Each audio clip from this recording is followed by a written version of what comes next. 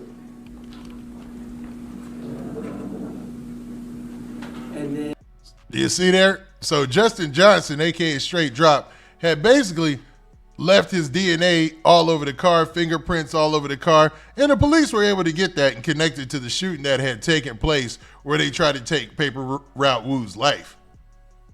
and also they located a spent .40 caliber side floorboard. And my bad, I blacked that out for y'all, but there was a shell casing that they found in the car as well that matched the shell casings at the scene of the shooting. And that spent cartridge casing showed to correlate with the cartridge casing found on the scene at the Double R shop over on South Highland Street.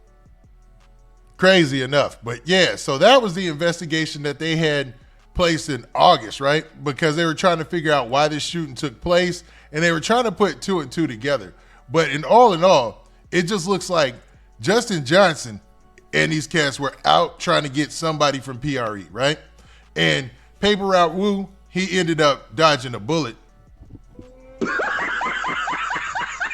Literally and figuratively. Like, dude literally had to outrun them in his BMW and then crash at the first place he could find, which was this auto body shop, and then he called the police, but he didn't press any charges or anything like that. He just let them know to send some police so that way he can get enough room to when the police showed up, they were gone and he could dip. You know what I'm saying? So, I mean, he wasn't, according to street rules, he wasn't snitching or anything. He was just giving himself space to save his own dang life in this situation because they was on him. 3 shooters busting, one with a 40 cal, something. It was a crazy scene, man. But luckily, he made it out of that situation alive.